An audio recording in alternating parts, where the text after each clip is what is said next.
Yo, yo. It's Monday. This is your boy Cool McCain. A little stopped up, a little under the weather, but guess what? It don't even matter. Joined as always by the other half of your royal duo, the Monarchs of Wrestling. My boy, Playmaker. Playmaker, what up, man? I think they gave the wrong sickness to the wrong person.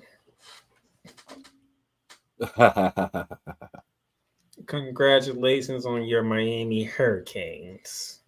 I appreciate that. I still need to see more, but Of course you would say that. Yeah, I am slightly encouraged though, at least. But This man said slightly encouraged. They blew us out. He said slightly encouraged. I mean, it was what, 41-17? Yes.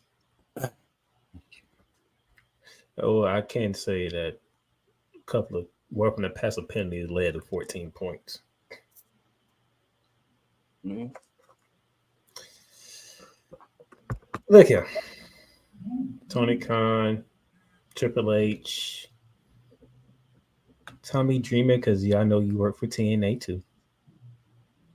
Can y'all not schedule premium live / pay-per-view events during the first 2 weeks of football? Santino Marella too.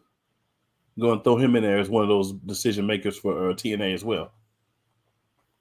See, you cannot have premium live events / pay-per-views during the first full week of college football. And you definitely can't do it in the first week of the NFL season. Now, that's only one person that's done that, and that is the Hurricane Nose Candy Man. Yeah, because he got one coming up this weekend. Right. And he just had one, you know what I'm saying? Yeah. 2 weeks ago. Mm-hmm. Now, I get it. Now, at, mid-September, late September, cool.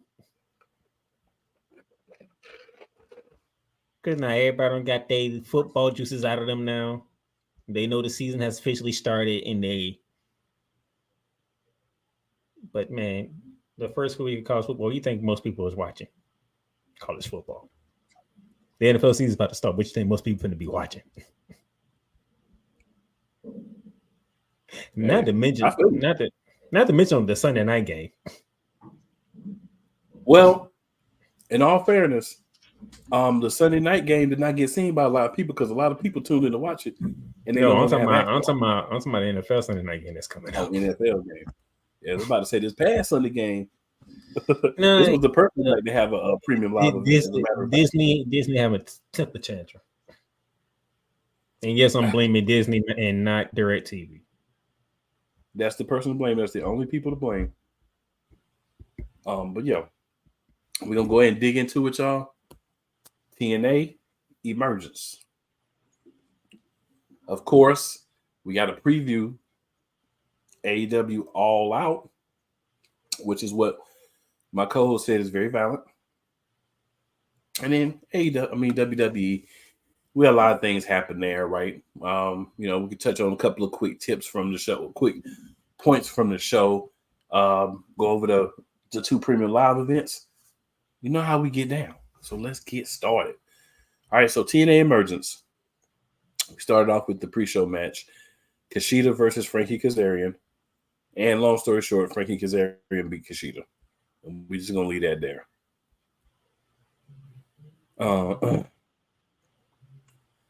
So Rich Swann. Go ahead, sir. I want Kushida part of AEW at one point. I don't remember. I think he had a match or two when he was with New Japan because they were doing the crossover. Yeah. He was with WWE, I believe, under a different name, if I remember correctly. This might be the wrong day for that, drugged up and stuff, but that's what I believe.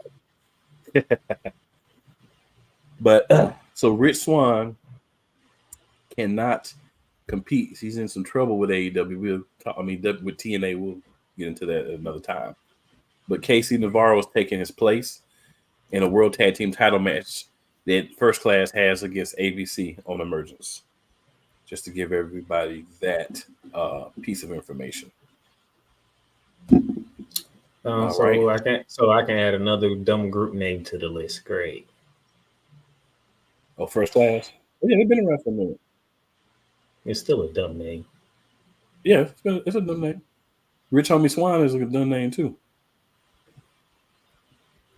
What's But up with the team names, man? Y'all need to do better with this. right.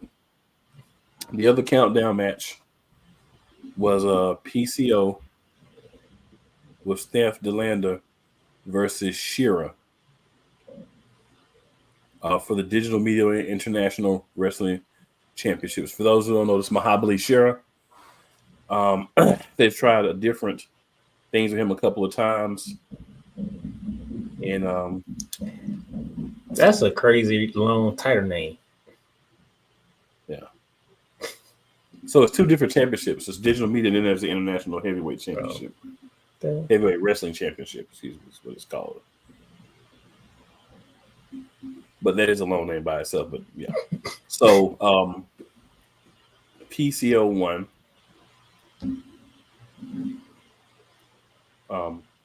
That was the end of the pre-show. So now we'll get into the card. And the first match on the card was the Ultimate X. And I want to say, for those of you who may have not watched this in its entirety, maybe you saw clips, or maybe you didn't watch anything at all, right? Ultimate X is the type of match that you want to watch. It's always high impact. You see a lot of things that you don't normally see within this match. Just to recap, Zachary Wentz, Alexander Hammerstone, Mike Bailey, Jason Hotch, Raleigh Osborne, and Laredo Kid were all involved. Mike Bailey, Speedball Mike Bailey, was a champion going into the match. Spot Fest. At the end of the day, after all the spots, this was like an AEW match. Spot Fest for days. He walked in as champion, but he didn't walk out as champion. And then, as my co-host has so eloquently put it, the new champ is the guy who has a problem with one man in NXT. Yeah, Zachary Wentz. I'll get to him later on. Yeah. Oh yeah. We do know that there was the 1 hour Iron Man match. That was the main event. That's the main event, but they did an interview earlier in the show. And of course, Josh Alexander said he was going to embarrass Nick Namath and walk out as champion. What else would he really say? Like, he's going to go up there and say, "Oh, I hope I can beat Nick Namath." Right? He's going to go up there and say, "I'm going to beat him down. I'm going to embarrass him." That's why I'm surprised you brought it up. It was a backstage interview. Trying to get the people a little bit, help them visualize it. You know what I'm saying? Steve Macklin versus Eric Young. We talked about how Steve Macklin had to win this match because he's on this thing where he's establishing himself as a main eventer, or trying to. And true to form, excuse me, guys, Steve Macklin did beat Eric Young. He shook his hand. That's the important part. Yeah. Important part. They shook hands. Yeah. We'll see a lot of handshaking throughout the different shows as we talk about. And then Nick Namath talked to Gia Miller too. And of course, he said he was going to win. He's going to keep his championship and blah, blah, blah. So there's that. All right. Then we had the 6-woman tag team match. We had the Knockouts champ, Jordan Grace, and Spitfire, which is Danny Luna and Jody Threat, versus Ash by Elegance, and then Alicia Edwards and Masha Slamovich, known as Malisha, the women's, the Knockouts World Tag Team Champions, because they're called Knockouts in TNA. So, a good match, of course. Like the others, everybody gets their opportunity, right, to show what they can do and everything. Jody Threat hit a muscle buster on Ash by Elegance, but that was broken up. Then she got hit with a pop shove it, which is a move that she does. And Jordan Grace made sure no one could get in to stop the pin. Jordan Grace and Spitfire won that match. I didn't see this happening any other way, just to be honest, because as long as Alicia Edwards is part of the match and Ash by Elegance, too many people on that team that could get pinned and look to be lesser physically than the other team. And pretty much how it played out. Any thoughts, playmakers? Feels like you have something to say. Nope. Fair enough. Fair enough. Steph DeLander will be stepping up to Matt Cardona on Thursday as he keeps calling her his property. Yeah, Matt Cardona, you did not have a good week, sir. Yeah. Did not. That's a little tidbit, even though we don't cover that promotion. He lost his title. He did. And his handpicked monster loss. So Not a good week for good old Matt Cardona, formerly known as Zack Ryder. whoa, whoa, whoa. You know it, bro. All right, so then we had a World Tag Team Champion match. ABC, Ace Austin, and Chris Bay went against First Class, AJ Francis and Casey Navarro, who's like the third guy for the First Class. He's like the backup guy, whatever. I mean, he really is. But of course, First Class lost. I mean, that's ridiculous. And then you got AJ Francis with you as well, so no real legitimacy there. But they call it First Class, like that does make it even more ridiculous. That's my problem. That's fair. That's a fair problem. All right, so next we had the System versus the combo of Matt and Jeff Hardy. My co-host needed this one, and he got what he wanted. Yes, Mike Santana and go ahead. This was interesting from the entrance. So, he goes, say his name. He's a peer. I believe in Joe Henry. He also believes in Matt Hardy and Jeff Hardy because they all three did the spin around on a special intro. It was hilarious. Hopefully, it was supposed to be comedic because it came off as very comedic. So that's what they were hitting on. It went perfect. If that's not what they were looking for, all I can say is so sad because it was very comedic. But it added something a little different to the entrance, and it seemed to get the fans into it. Mike Santana got to come out by himself looking like he getting ready to go ride for a bike club and beat somebody down. I mean, Mike Santana got the memo. Yeah. Mike Santana got the memo. You're going against this. When you going against a group, didn't get the memo because he's the only one that didn't believe. When you're going against a team called the System, that means you got to go take care of business.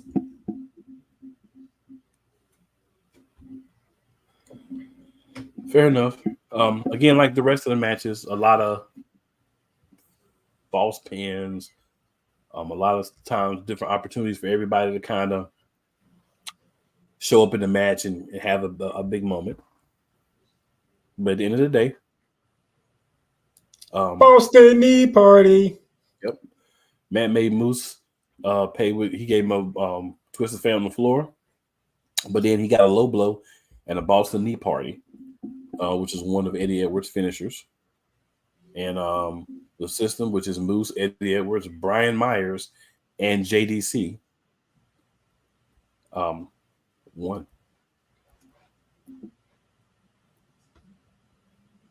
That's what he needed. My co-host needed the System to get a dub, and they got a dub. And Moose said the System has rebooted. Moose says he's coming back for what's his, and that's the TNA World Heavyweight Championship. So he says that's 60-man Iron Man match. Yep. The winner, Moose said he's coming for you. So in the words of Booker T, nickname it for Josh Alexander, I'm coming for you, but I'm gonna say sucker instead of what he said. Well, in the words of Goldberg, Nick Namath, you're next. Yes. So the way they did the 1 hour Iron Man match, you always have to clarify this because they do it different ways. So this one was how many falls you get within the hour. So it wasn't up to an hour first fall wins. It was how many falls you get in an hour. That's how Iron Man's supposed to be. They're not always like that.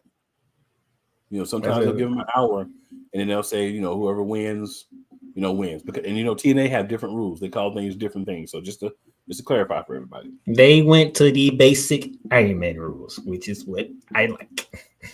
Hey, but it's TNA, so you can't always guarantee they're going to do that.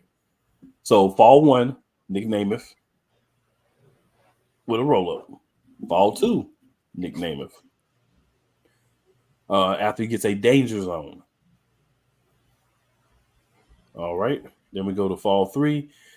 Josh Alexander finally gets a fall. But he pulled an item out of his trunks and then hit the C4 spike to score his first pinfall. So he cheated, which is what you're supposed to do if you're the bad guy. Then he promptly hit another C4 spike and tied it up 2-2. Also a smart move. Then Nemeth beat Alexander with the C4 spike to go up 3-2. Yeah, that is very, very disrespectful on all accounts. You lost a match off your own move. Your own move. Your own move put you down.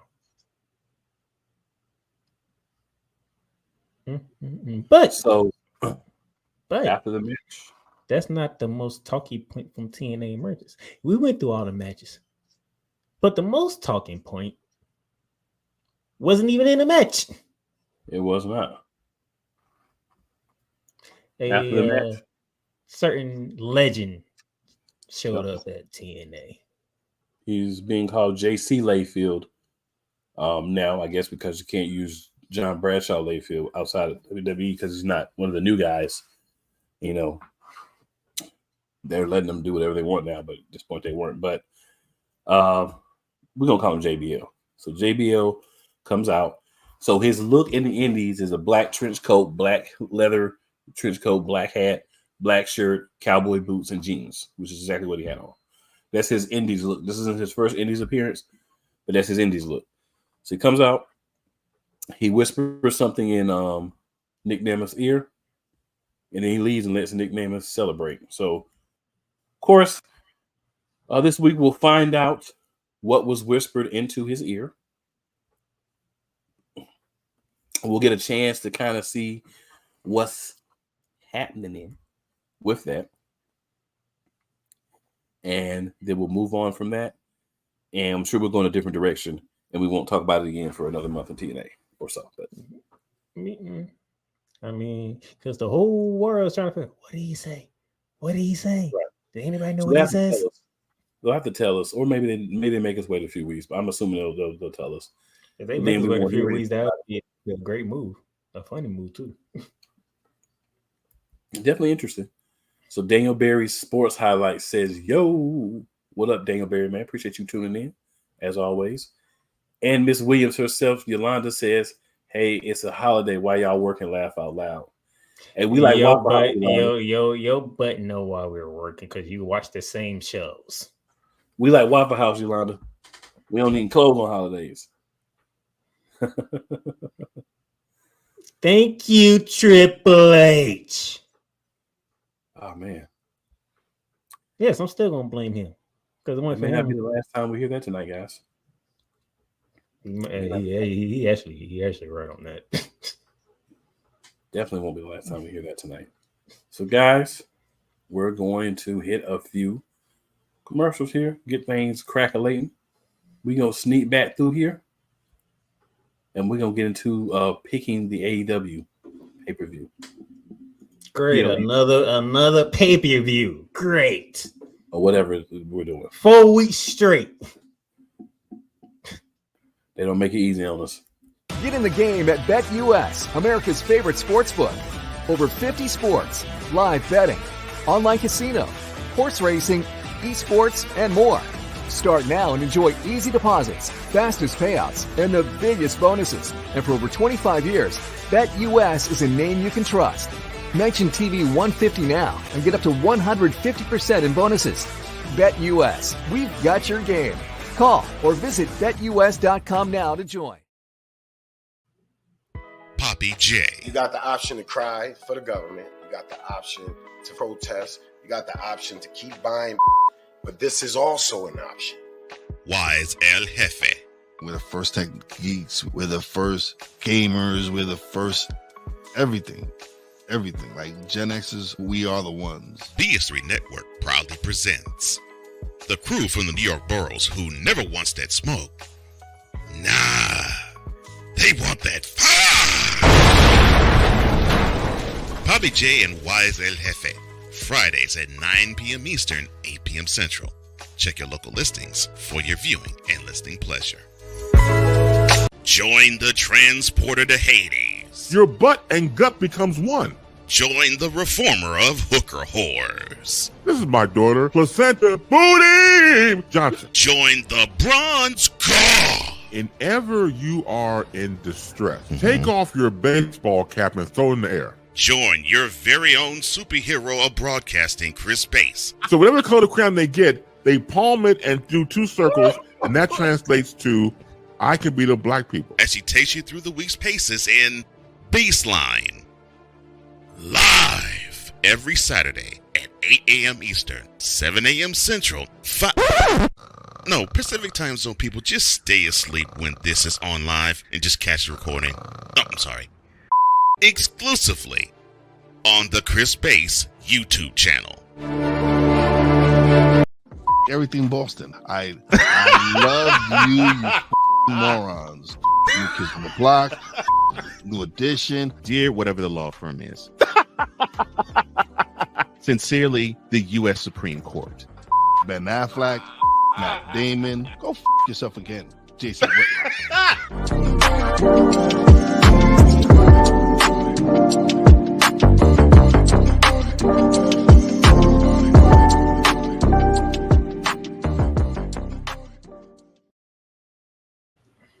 All right, we are back in the building. So it is time. It is time. It is all out time. So we will, of course, go over the matches that have been announced so far. In all fairness to us, AEW will add 3 to 4 more matches at the last minute because it's got to be a 4-hour pay-per-view, right? It's got to be something. Dude, y'all have 5 days before this freaking pay-per-view. But y'all we know bet not add no more matches to this. It's only 6 matches, player. There is no way they go into this pay-per-view with 6 matches. It's got to be 8 to 10. That is fill up 4 hours. Less is more. I hear you. I need you to understand this, Tony Khan. Less is more. I don't disagree with Mr. Silence at all, the playmaker. I'm just saying, based on the history that we know from Tony Khan and his powder-induced excitement. Well, somebody got to tell him. Somebody had to be telling him, player, but he ain't been listening. But as I said, all we can pick is what we have now. Those 2 to 4 more matches is added. We don't know what they are yet, so we can't pick them. So before we continue on, shout out to our brother, the head man of Real Wise Radio. What's going on, Wise? Well, let me go and throw that comment up. Big bro Wise, what's going on, man? Stuck in my mind in the building. All right, y'all. So we're gonna go ahead and get into this thing. AEW All Out. I'm gonna do this a different way. Go ahead, sir. I'm not going to order that I'm looking at here. Okay. Go ahead. I want to go from least important to important. Okay. Have at it. First off, congratulations to Hikaru Shida. She won herself an AEW Women's TBS Championship match against Mercedes Moné. Unfortunately, I think everybody knows who I'm going to pick for this match. If we're being completely honest. We talking about what, her 3rd title defense now? Right. Yeah. With that Amazon, we're not at that. We're not there yet. We're not at that amount of time yet for us to feel like, okay, it's time for you to lose the belt. So Mercedes Moné successfully defends it, and she might cheat this time, to be honest, because we know Hikaru Shida doesn't go down willingly. If she needs to, she definitely will. Ain't no doubt about that. All right. Sticking with the women. Let's get to a more personal match. They call it a Chicago street fight because it's in Chicago. No CM Punk this time. All right, Chicago. No CM Punk this time. Oh, I beat you to it. Willow Nightingale versus Quentin Stylander. Are they tied up a match apiece in this one? And this is why we getting a street fight.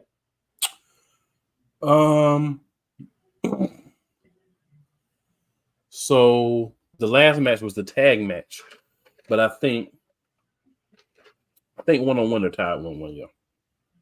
So this is why we're getting a street fight. Well, we're getting a street fight because Willow Nightingale got the pick, and that's what she wanted. Yeah, she wanted because they wanted. It makes sense when you have a rubber match. We need to make it juicy for the definitive winner. Street fight falls in that category.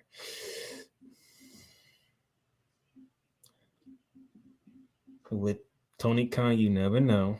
So I got to go out on a limb here. Give me Statlander. I'm going to go Nightingale on this one. And as you can tell, neither one of us is confident in these picks right now. Because I think the conglomeration is going to make sure old buddy can't get involved. That would be smart. So, yeah. But, yeah, not a lot of confidence. I'm not walking around here puffing my chest about it. Let's see. All right. Let's get away from the titles real quick. MJF, Daniel Garcia.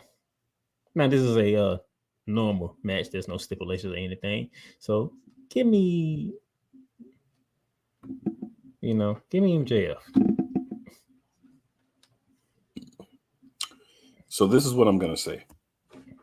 All common logic says MJF. It does. But Daniel Garcia just signed a long-term lucrative contract along with my boy, Swerve Strickland. 2 contracts that one Hunter Hearst Helmsley, Paul Levesque states are above the value of those 2 individuals. So I'm thinking first match, grudge match after you just signed a new lucrative contract. You obviously have signed Daniel Garcia to be an impact guy. Maybe we're going to stop dancing and we're going to start whooping ass. So I'm actually going to go Daniel Garcia in a bit of an upset.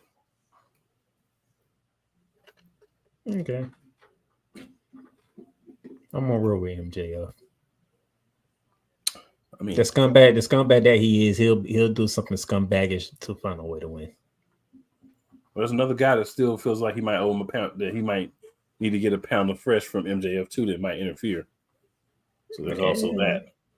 It's that, but I'm just saying he's a scumbag for a reason. He'll find a way to get it done. Yeah. That's MJF. All right. Well, you brought him up, so speaking of matches that a rivalry that needs a definitive end to it, Steel Cage, Swerve Strickland, Hangman Page. You get this one first, sir. Bro, if Hangman Page beats Swerve Strickland in this match, everything that everyone has said about them not building up Swerve enough, I have to go back and hang my head and say, I guess y'all were right and I was wrong. I'm already halfway there because you took the title off him too early. But what you did was you pushed yourself into a corner. You put Bryan Danielson's career on the line against the title. You knew that wasn't going to be his last match. So you basically took the title away from Swerve at the point that stipulation was introduced. I was hoping that Swerve would win. He had a couple times where he almost did. But story-wise, it made sense because you want to run this with Bryan Danielson for a few months and then have him lose. A great way, I think, to tie this off and going long term here, but Swerve with this match, of course, is have Swerve winning back from Bryan Danielson. And this time it's a show of respect. We both from Washington, whatever. You go out with like a respectful victory, and then Swerve goes on a real mega run as the champ. That's what I would like to see, but that's just me. One Swerve.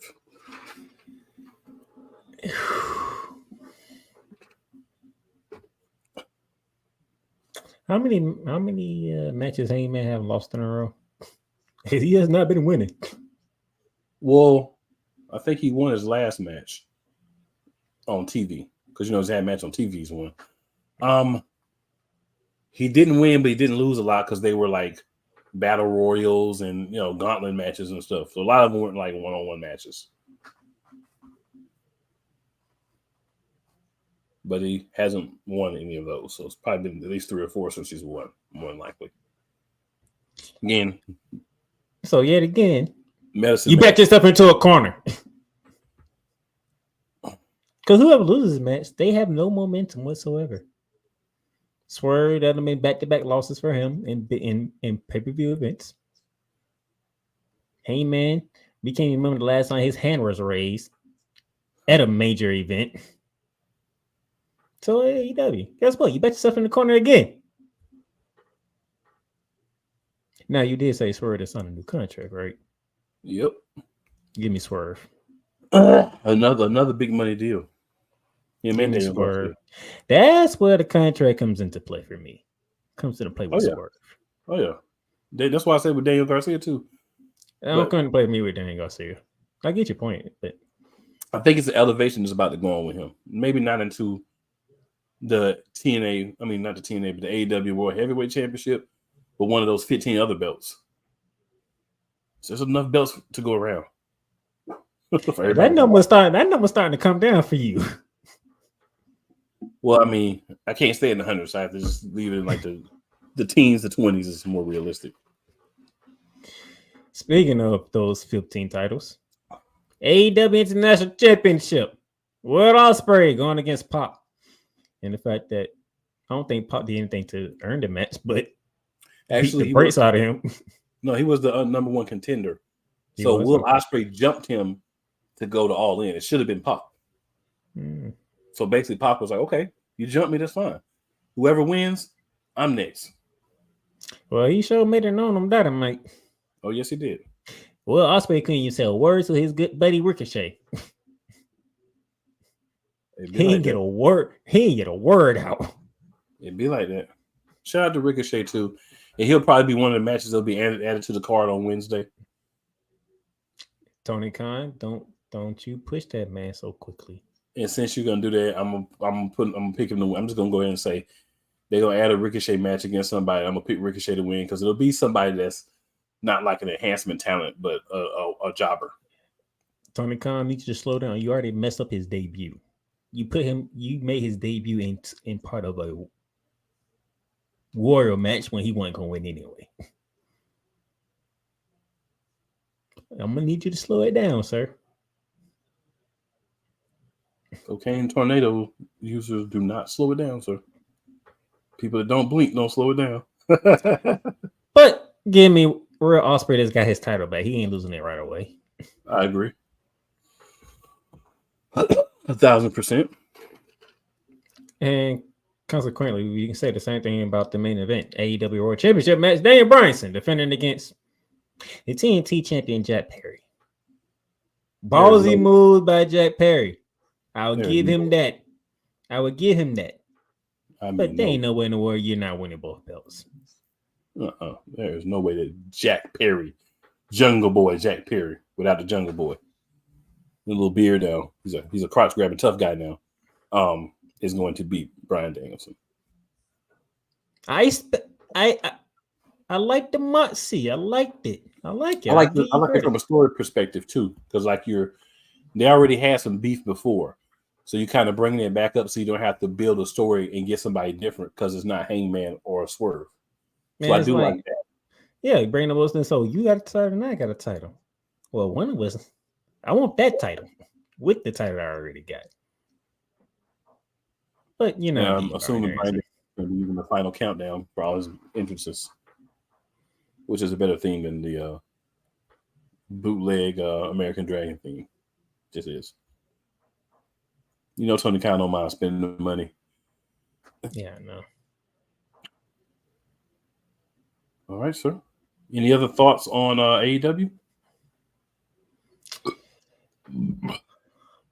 So I know we got to get with the Grizzled Young Veterans and the FTR. That should be a little interesting rivalry going on there. But I'm looking forward to when the Grizzled Young Veterans get us. How can I put this? And our good friend of Cole Johnson get a taste against them Gymnastic Brothers. Listen, them Gymnastic Brothers have been champs way too long, and they never defend the titles. And y'all know how I feel about champions who don't defend their titles. Y'all already know. See, here's the difference. His problem with Roman Reigns was he just wasn't there a lot. With the Young Bucks, guess what? They're there every single week. And they're slapping everybody in the face for not putting the title on. Yeah, because Roman would show up for his title defenses. My whole beef for him was just, bruh, in between, it would be nice to see you bring it via video or something.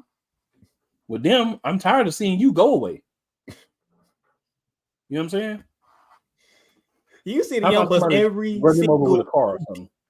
And you can't even Cool can't even tell me when the last time they put the Bucks online. But they've been on television every single week. I can. It was at All In a triple threat match. Oh yeah, but that was only the second time that they defended them since they've been champions. But they won it like at Double or Nothing. Yep. And that was like spring, right around the same time WrestleMania. Yep. I think the next pay-per-view, the one after Swerve won the belt, they won. And they haven't defended yet. So y'all been on TV every week for almost 4 months. Only 2 title defenses. And one of them was at a pay-per-view. 2 title defenses in like 4 months? And you've been on TV every single week? Trash. At least with Roman, we can say, well, he wasn't there to defend the title. But when it came time to defend it, he was there. Trash. Why are we seeing y'all on our TV every single week and no title matches? So a couple of questions, a couple of statements here. So why says I'm good, I'm just relaxing at home. Definitely.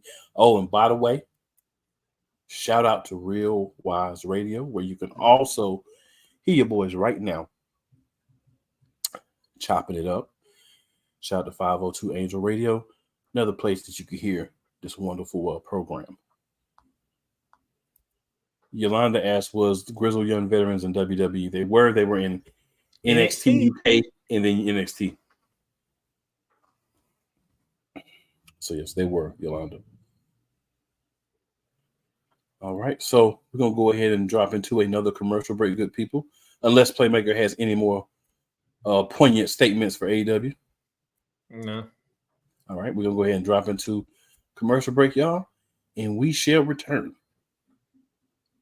Y'all know what time it is. Whether it's the men's college game, the way that this season has been going, yeah, anything is possible. The women's college game, and how passionate Angel Reese was at that press conference, they got their mojo now. The WNBA, AJ Wilson on Twitter 1 and 2, followed by Brittany Griner, Aaliyah Boston, Jackie Young, or the NBA. The Lakers had a 0.8 chance of winning. And then what happened in the fourth quarter?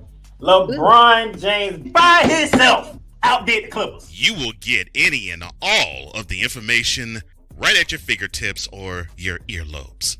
Join the Playmaker as he breaks down all things basketball in Shooting Lights Out on the Playmakers blog, network, YouTube channel, and where you can find podcasts.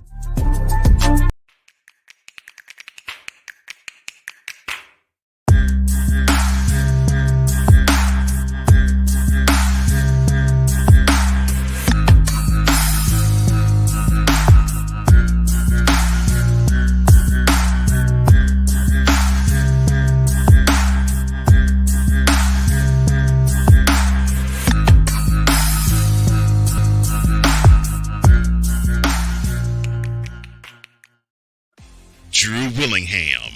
In this case, yeah, you put the blame on Kyle Shanahan for apparently not preparing the team enough for the overtime rules, supposedly. Cole Johnson. Peyton was considered the winner, and he was the darling of all darlings for Gerald. With a special appearance by Tyrone Alizé McDummy. Ain't nobody calling me. Text delete. Join these two football enthusiasts as they give you Total Football Talk. Live every Monday at 4 p.m. Eastern, 3 p.m. Central on the Sertoba Media and the Comey Media YouTube channels. Join Ryan McCarthy. I became a Jets fan because Kermit the Frog was my favorite Muppet because he was green, and the Jets wore green. That's how I became a Jets fan. And Dustin Henry. ESPN is cashing all in on let's pay a few personalities and we'll just kind of fill in the gaps. As they walk you through all of the world of sports from their perspective. The Albany Empire, it's a literal circus. No credentials required. Where, Ryan, say the tag. Where you don't need a press pass to talk sports. Live every Tuesday at 8 p.m. Eastern, 7 p.m. Central on YouTube and where you can find podcasts. Whether it's news, the largest egg producer finds bird flu in chickens at a Texas plant, weather, devastating tornadoes rip through the heart of the United States, inspiration, a breast cancer survivor completed the journey of chemotherapy, and now begins a future one of matrimony or sports. Michael Jordan is shown on a photo with Diddy. LeBron James has a video extolling the virtues of a Diddy party. This has been yet another Beating a Dead Horse presentation. We got you covered. BS3 Network proudly presents The Morning Shift with Cole Johnson. Live every weekday morning beginning April 29th at 8 a.m. Eastern, 7 a.m. Central.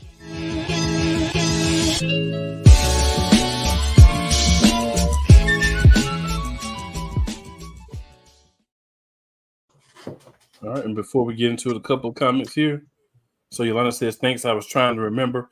And it's I get it if you didn't, because they were never like on the main roster. They were on development. So, you know. Brian Kelly, get out the Southeastern Conference. Okay. And Damien says somebody needs to tell JBL he can't replace The Undertaker. Laugh out loud. Somebody might need to tell Matt Cardona that too.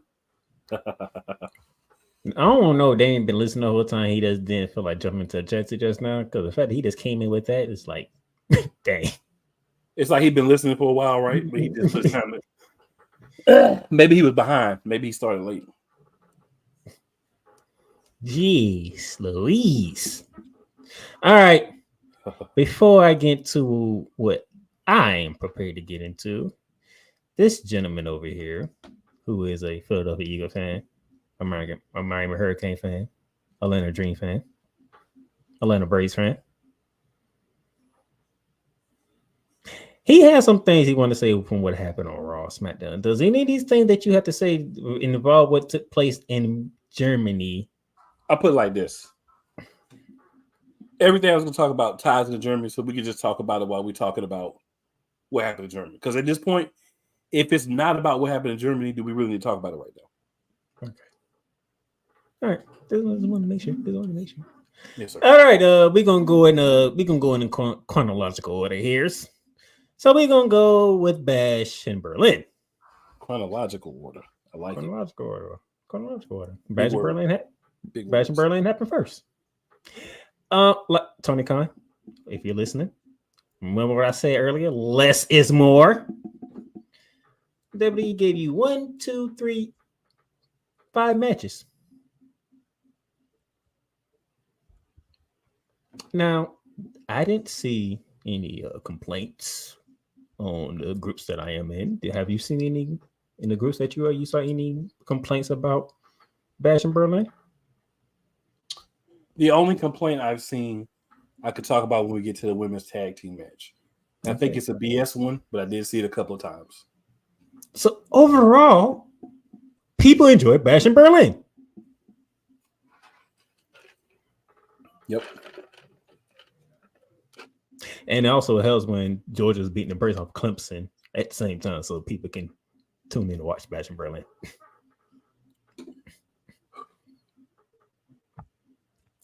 So, I mean, you found a lie. Ain't no lie. It was a massacre. Made it easier. All right. WWE did something different, and I'm happy they did something different. I'm pretty sure my coach would agree. Cody Rhodes in the WWE Championship opened the card against Kevin Owens. Pretty sure you're good with that based on the circumstances. Cody Raheem Rhodes first. That works. I will say this. Kevin Owens lost this match more than Cody Rhodes won this match, sir. That is my opinion. What do you say?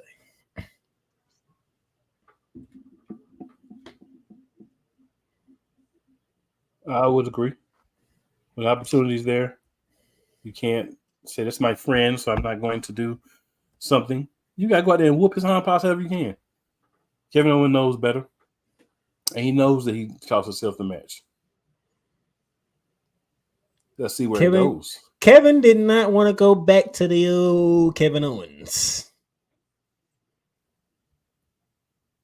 Like, if he just would have went there, we'll be talking about Kevin Owens as the WWE champion.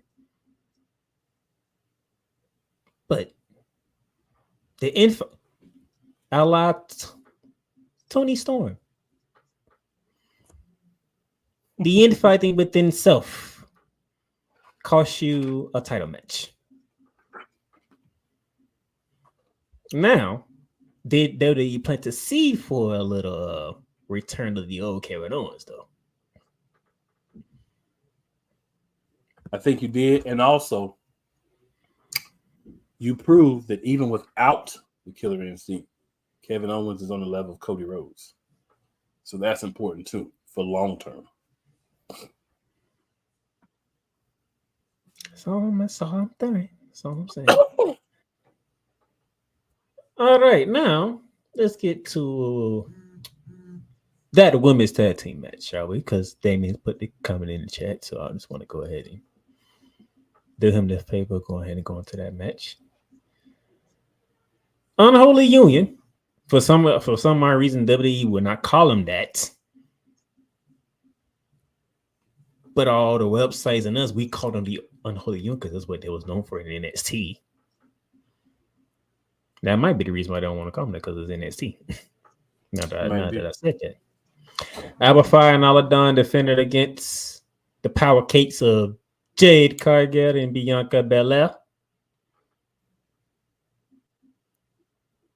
I will say it might not have been the splashy match, but we didn't have that.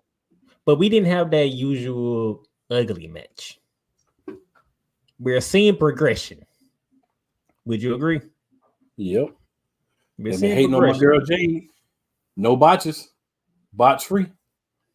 We seeing progression here, ladies and gentlemen. And the Power Cakes. As we said last week, if they don't win, we're right. We don't have to argue. They are back on top of the women's tag team division. And by the way, for the reporters out there going forward, I hope y'all heard Jay Cargill loud and clear. AEW is in the past.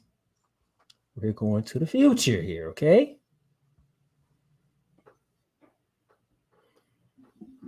That woman's been in WWE for almost a year, and y'all still want to talk to her about AEW. She actually been here over a year. And she's been like on the main roster over a year, but she's been, because remember she was there a few months before that training. Yeah, you can say that. So can we leave the AEW talks with Jay Cargill alone, please? And you know what's gonna happen next week? They're gonna be asking about AEW.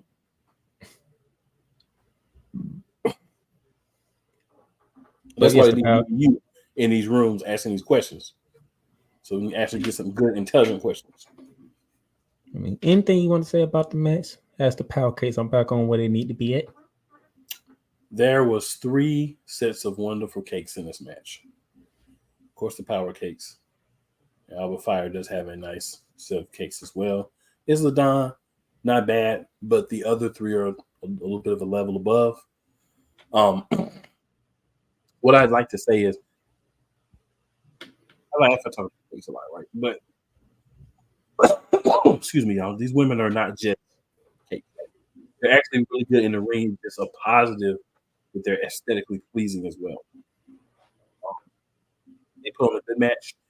A great story was told. A story of you're on the side, you're waiting, you're being patient, you're impatient, but you're trying to be patient. Jade Cargill did that properly, exploded into the ring when she got the tag properly, took the bumps that she was supposed to take, get knocked outside, get knocked off the apron and everything. So everybody, that every time there's a botch, you got something to say. I need you to keep the same energy when she wrestles clean and give her props. But you haven't done that. And also, this is the match I was talking about. I did see a couple of people in some of my groups. Bianca Belair is going backwards. She's already been tag team champs with Jade Cargill. She's got to keep holding Jade Cargill's hand. Let me explain something to you. These are the 2 most dynamic and 2 of the most aesthetically pleasing women on the WWE roster. So them holding championships together, them being able to go to both shows and have challengers, you're getting to see them defend those champs technically on all 3 shows, those championships. That's going to bring a boost wherever they go. Time out. Hold on. Did I hear you correctly? Did I hear you say people are saying Bianca Belair is going backwards? No, they said yes. Yeah, Bianca's going backwards because she's holding these championships again. They got it. One of them same people was complaining about if Bianca Belair got another world title match, they were gonna be mad. It was the same people, as a matter of fact. Yes. What do y'all want her to do? I guess they wanted to do a Charlotte Flair. Because you literally said y'all not ready for her to come back into the main picture. So right now you have Nia Jax as a champion. You have Liv Morgan as a champion. You know, the other championships for women right now are the tag team titles. Now, there's supposed to be an Intercontinental United States Women's Championship coming as well, but they're not here yet. So, what do y'all want her to do? She's walk not in the main picture right now. I guess they want to walk around with no she's belt. in a tag team that's been together for a good while now. That doesn't matter, sir. Doesn't matter. You want to throw up Damien's comment?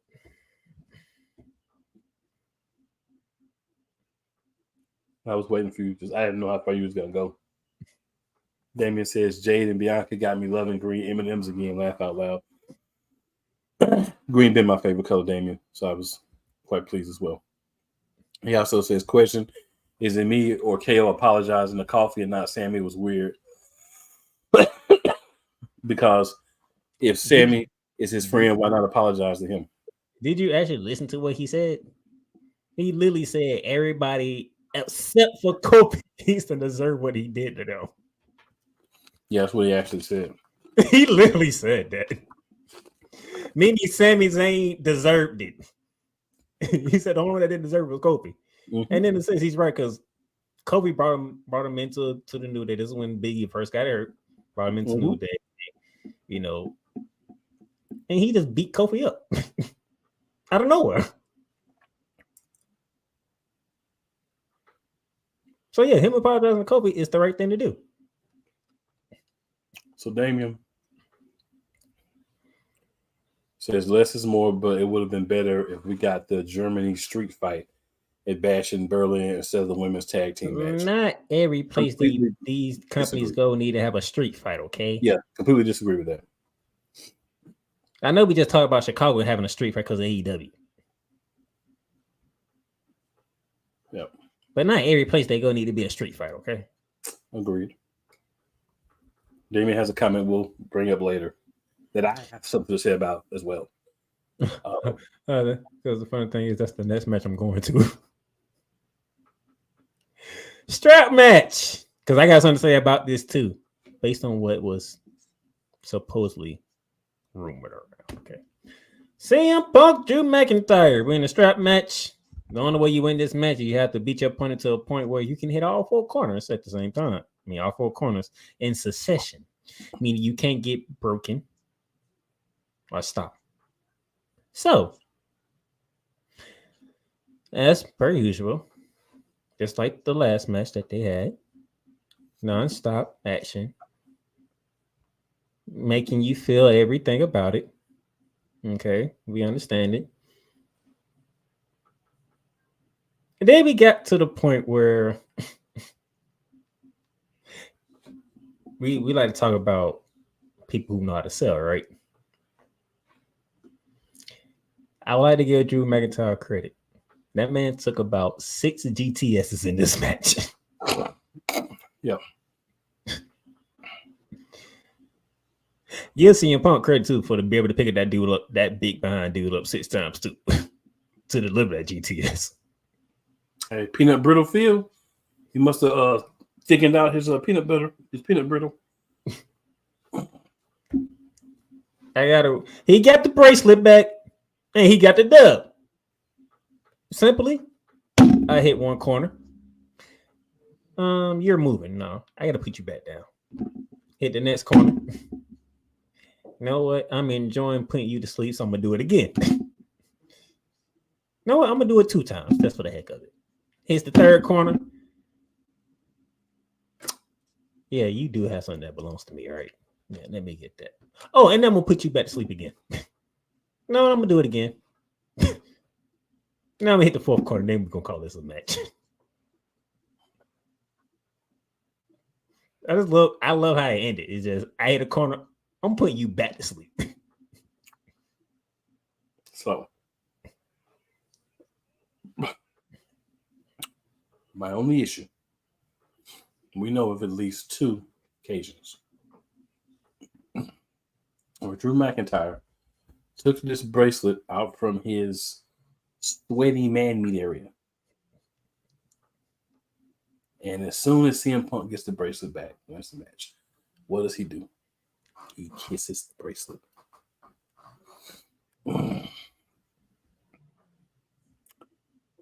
This bracelet was manhandled by Seth Rollins. This bracelet was manhandled by Drew. CM Punk got his hands on it. Drew man meat sweat in public area sweat all over this. And you kissed it. That is nasty, WWE. You are wrong for that. And that is unacceptable to place on TV. Okay? That's the kind of thing you need to be doing in January when you go to Netflix. That has to be somewhere between R and X. And I, for one, don't ever want to see that again. Okay? Disgusting. I retched at least a time or 2 when I saw that. And Yolanda agrees with me. So nasty. Absolutely. Disgusting. Filthy. Hey, Damien agree with you too, but the comment that you want to put up there. Damien says, can we please get rid of the 4 corners concept? It is stupid. You actually right on that one. You actually right on that way. It is kind of stupid. Then he said, Damien said, Punk better get COVID tested after kissing that bracelet.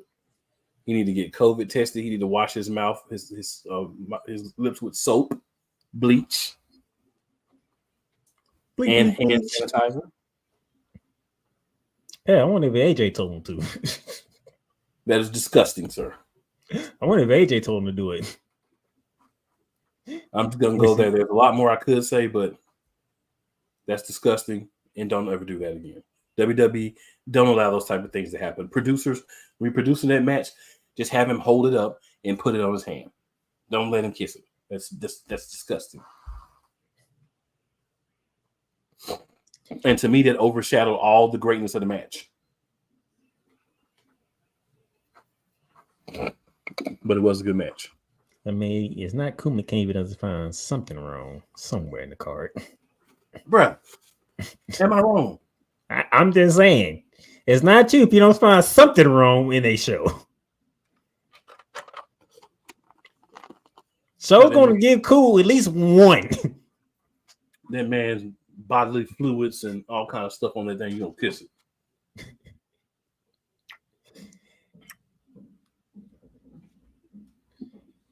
Now, a match that both of us was looking forward to. Damian Priest, Rhea Ripley, the Terror Twins, going against the couple of Dominic Mysterio, as I thought, and Liv Morgan.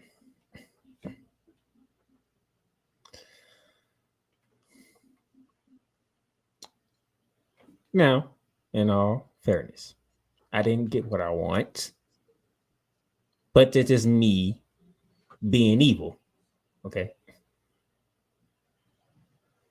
That's what I'm saying. All fairness. I didn't get what I want. But that's personal. That's a personal thing. Okay. But I did get the results that I wanted. Damian Priest and Rhea Ripley defeating Dominic Mysterio and Liv Morgan. Even with the three other stooges trying to interfere.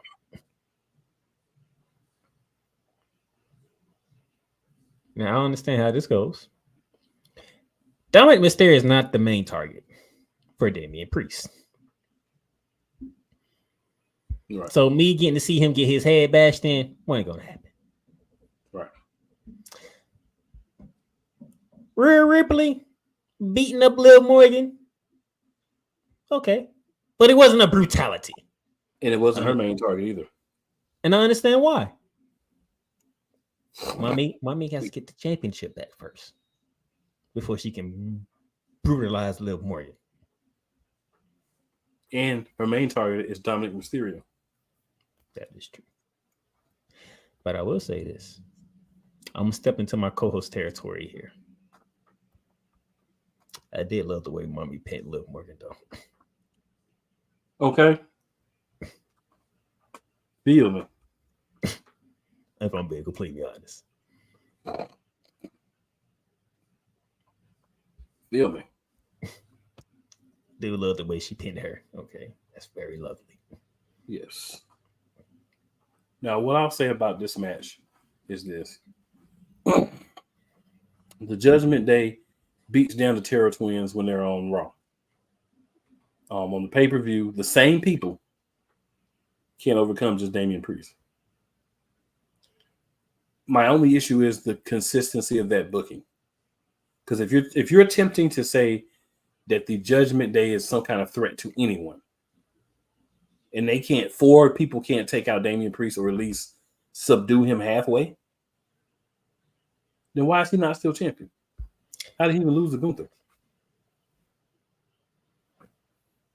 He was betrayed. He was filled with anger. Anger blinded him. But it's the same anger he would have had Monday.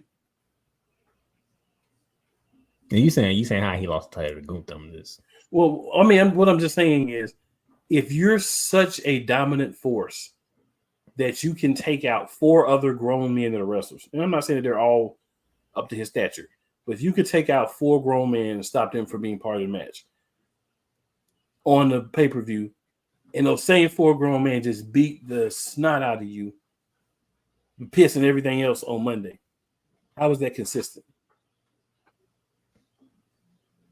Be consistent with it. You're not making the Terror Twins look better.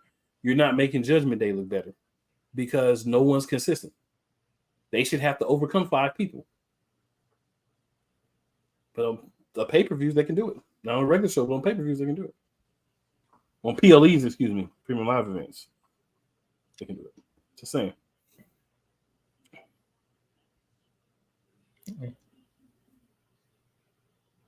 Yep. When does Damian Priest get his hands on Finn Balor is my question. It'll happen sooner or later. Damian says that was worse than Al Snow eating his own dog and food, referring to the CM Punk situation. I wouldn't disagree because at least that was cooked. and sanitized. Damien also says, my only question about this is why is Rhea and Priest tag team called Terror Twins, but they're not even twins or the same race? Because they terrorize everybody. Yeah, they've been calling themselves the Terror Twins since the night after WrestleMania. It's just Rhea got hurt because they were both champs and they were going to terrorize both divisions. But Rhea got hurt, and then Finn got jealous, and then Liv infiltrated everybody and brought Dom a lot of chicken tenders.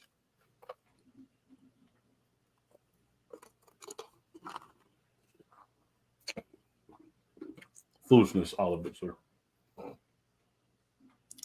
But it worked. No comment. No comment. And finally, World Heavyweight Championship match. Gunther in his home territory of Berlin, Germany. Going against the legend killer, the apex predator, the 14-time world champion, Randy Orton.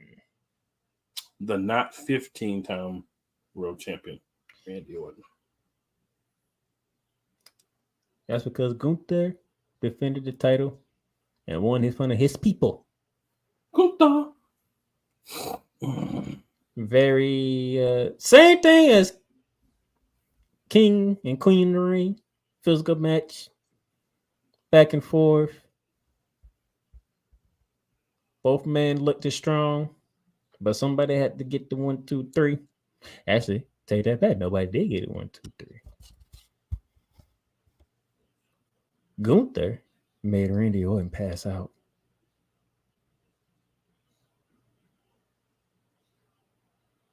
No question this time. There'll be no questioning this one.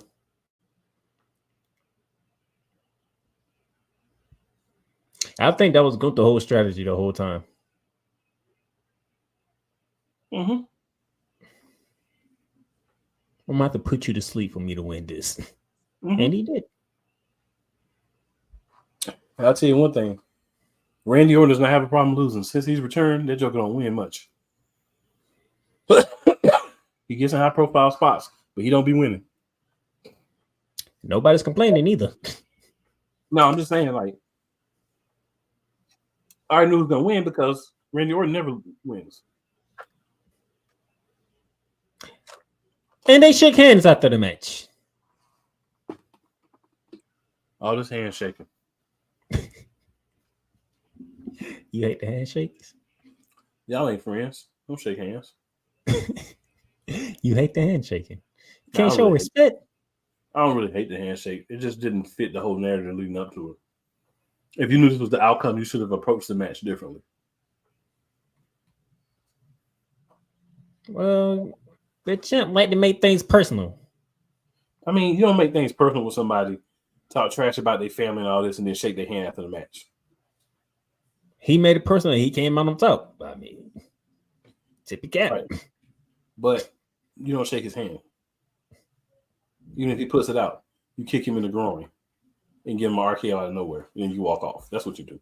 You don't shake his hand. That should not have been a handshake. Afterwards, transfer to the match. All I'm saying. We're getting heel Kuma Kane this time. Oh my God, what is wrong with you? I'm gonna blame it on the medicine, but it's probably not that. Did you see the pre-show? I did. Randy Orton said, he said exactly what they did. They killed it. They put on a match. Okay. This man talked trash about your family and you for weeks, bro. You shake his hand. I mean, that's exactly what's wrong with society today. Exactly what's wrong. Exactly what's wrong. There's a lot of other things that's wrong with society. That's one of them. That's one of them. And being a sportsmanship is not one of them. Sportsmanship happens the entire time. Sportsmanship doesn't happen after the match. Sportsmanship was Cody Rhodes and Kevin Owens. That was sportsmanship. They shake hands after the match. Cool. I get it. Randy Orton, Gunther. Stop telling 3 different narratives in one story and stop tripping and bouncing from side to side, y'all. Come on, Hunter. Be better, sir.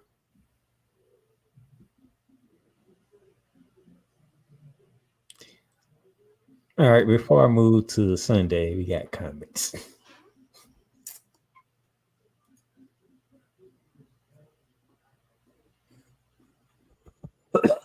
So Damien asks, what's y'all thoughts on Dom wanting a match with Rhea? Well, them wanting a match with each other. He's playing his part, which is stupid. Yeah, they want to match with each other, but I mean, he would lose. And it would be very embarrassing too. Yeah. Yolanda says kids nowadays call each other twins all the time. They do. They do. Yeah, and then after you beat somebody down and talk trash about their family, they shake hands and stuff now too. So it's all what the kids do. So go ahead and, that's what the kids do. There we go.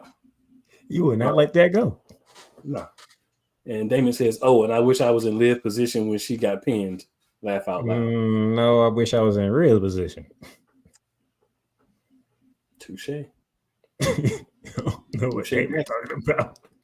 Damon says, not going to lie, though, I thought the match was going to finish with Kaiser interfering, and out of nowhere, we got the return debut of Vinci. Vinci will be on this week, I think. On SmackDown, will be his debut, his new persona, which apparently is the one he had in NXT before they called him up and put him back with Imperium.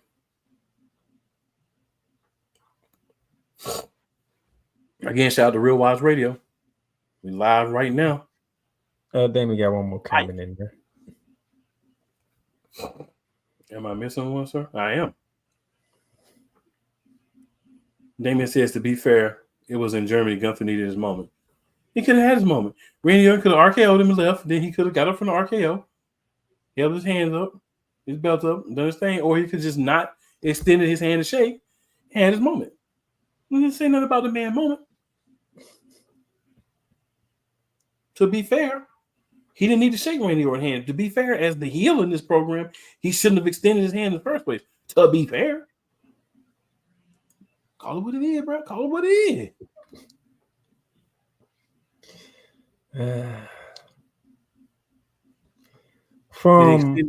Did he extend his hand when he beat Damian Priest?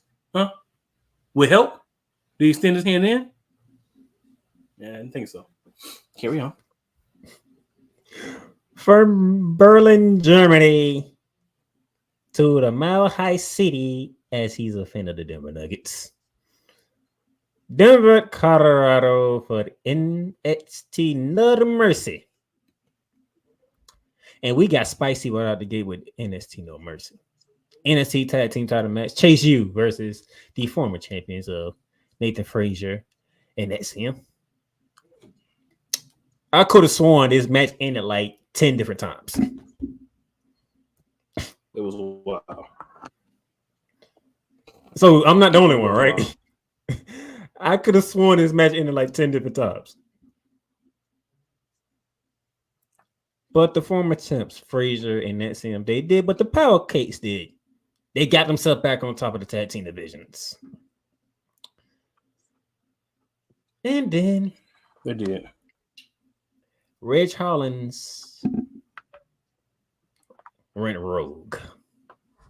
True colors? Now, came shining through. Follow me on this one. Was it just me? Or did you get some Brock Lesnar vibes from Reg Rollins while he was doing this? I got some Brock Lesnar vibes. Maybe they're gonna make Reg the new Brock Lesnar. So you did. So I'm not the only one. You was getting them vibes too, right? I thought we might see F5 out there. I'm like, again, when Nathan Frazier and Axiom won, they go shake the hands of Chase U. No, I don't recall. Exactly. But Gunther, the heel, does. You still on this? I still am. Oh my gosh. Okay, look. It was a great opening match. when It you was a got great Booker turn, T, too. when you got Booker T, don't you know how the finish is gonna go? You're doing something. So that's how we started this. That's how we started off in Colorado. We started off hot. The crowd was so sick of Chase U when Rich Holland was power bombing people and stuff. They was chanting one more time.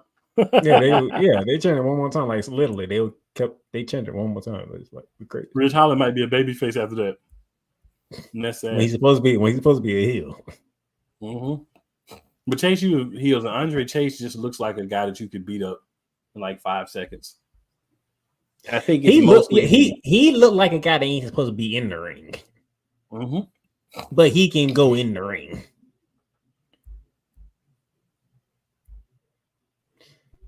True. I'm gonna come back to this next match because I want to come back to that. It's a little personal. Let's go to the Women's North American Championship match. Kalani Jordan versus Wendy Koo. Has Wendy Koo ever spoke a word? Can we call Kalani Jordan Kalani Cakes, please? I mean, can we call her Kalani Cakes? All I'm gonna say is him is winning. That's all I'm saying. He might not be winning on SmackDown, but outside the ring, he's winning in life. Okay. Facts. Kalani Jordan, it's one of those matches like she played her part well. Like, okay, I have no idea what this crazy woman is doing. She doesn't speak. She just stares at you in different ways. But you have to do what you got to do, champ. Nice back and forth match. Kalani does what she does. The split-legged moonsault. 1, 2, 3. She keeps the Women's North American Championship. However,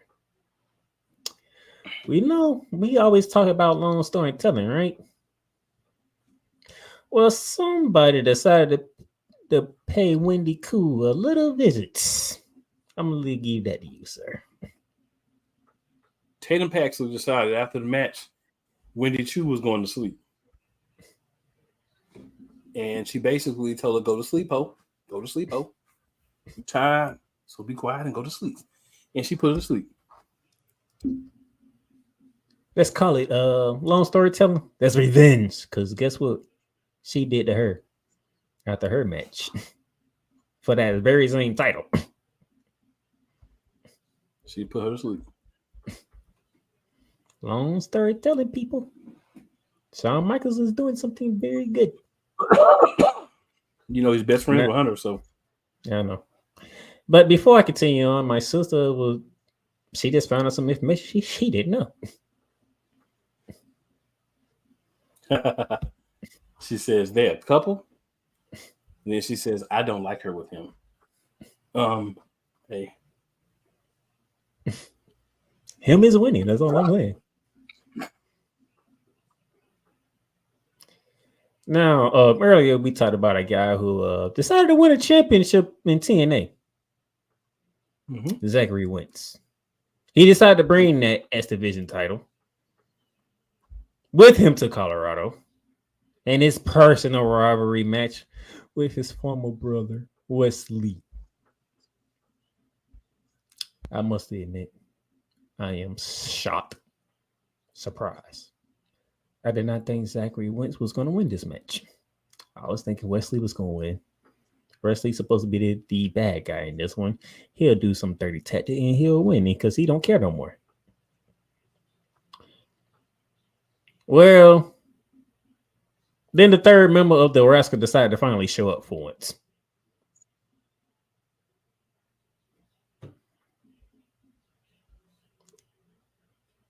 Kept Wesley from hitting Zachary with a chair.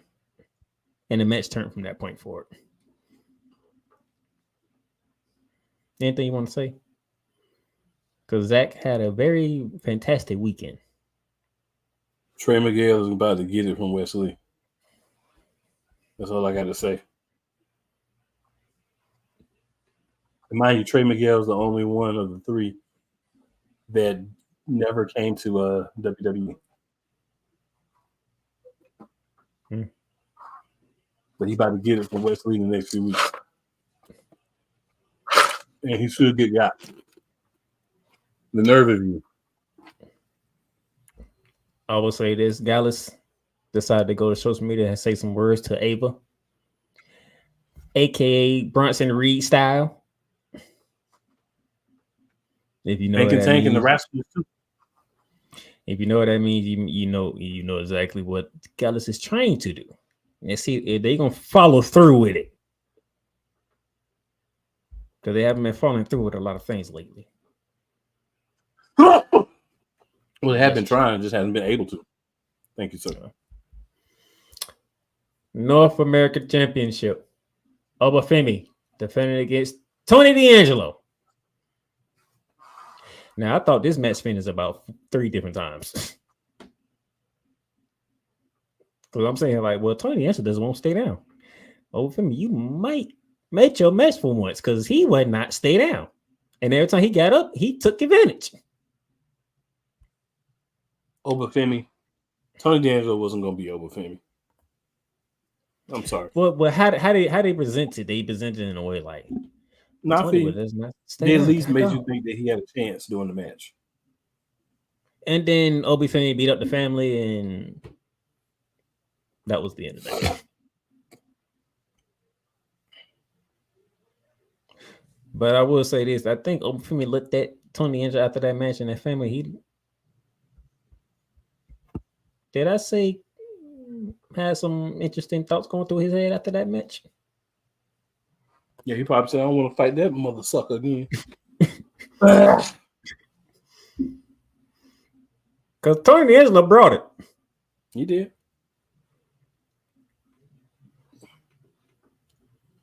I give that man credit. You must. Now, before I get to this match, Damien.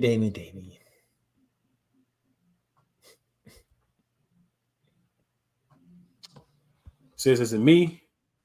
Or when did you new gimmick looks like a character from Five Nights at Freddy's?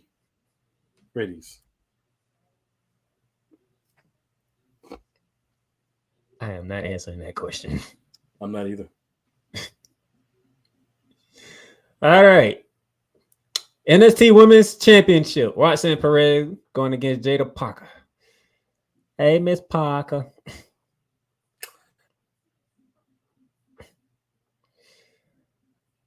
Now, I'm going to be honest with you.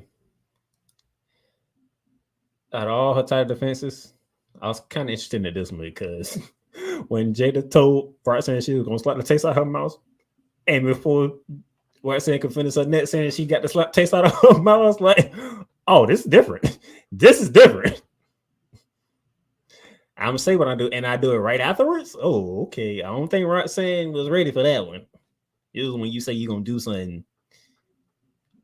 When you get told to try it, she didn't even get the syllable out of her mouth, and she was on the ground. I said, all right, we might be getting something a little different. And I'm thinking to myself, we're going to get a little something different, but I still think Roxanne Perez is going to win because I don't think they did anything to really build Jada up to that level.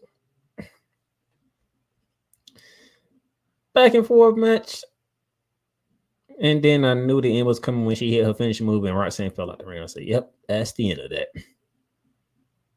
And then she went for it again and went through the barricade.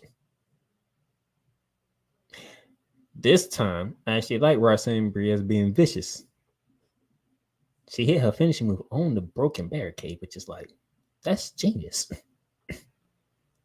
And then she did it again in the ring. 1, 2, 3. Roxanne Perez lengthy reign continues. She has, from what Vic said, I think she's second behind Asuka for the most Premier Live event wins in NXT. I mean, you could try to have her catch Asuka, but we always gonna remember Asuka went undefeated. She didn't lose not one match in NXT. You're muted, sir. You're muted. We can't hear you.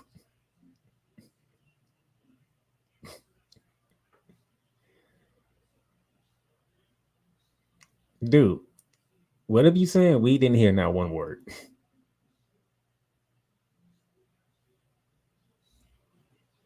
I don't know how I got on mute. It happened. I was just saying until Julia got there. Julia's no game. Whenever she does face Roxanne Perez, that championship is leaving her side. You saying Julia is the one to dethrone Roxanne Perez? Like some of my podcasting buddies say, 100%. Mm-hmm. And then finally, the main events. NXT Championship. All Ego, Ethan Page versus I Believe in Joe Hendrick. But our boy, Trick Willie, as the special guest referee. Special guest referee. Trick Willie said he was going to call it down the middle. Trick. Mm-hmm. He called it down the middle. Even when All Ego tried to cheat his way to victory. Nevertheless, All Ego still cheated his way to victory.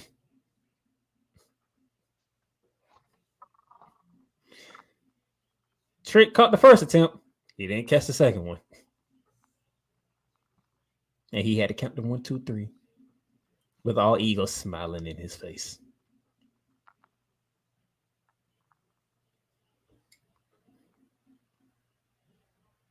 Shawn Michaels backstage shook Joe Hendry's hand. Joe Hendry reiterated what he said the first time he met Shawn Michaels. Anytime, any place, any show. Which means we might not be seeing the last of Joe Hendry's when it comes to WWE. We haven't. And then the old rivalry for Trick Willie has not gone away yet. Pete Dunne is not done with it. Rejected himself. He's not done with Trick Williams. They'll be facing up tomorrow. I think I might have to catch that one. I may have to watch NXT tomorrow. This is getting personal. Well, Damian says Trick should go to TNA, get his chance at the TNA title. Well, he's in a program right now. And, I mean, he's a bigger star than the former Dolph Ziggler right now. So, it would be hard not to put the title on him if that happened, in my opinion. Even after that whack rap video. It is funny, but it's whack. Yeah. What's next for All Ego? I'm looking forward to seeing what's next for All Ego. Me too.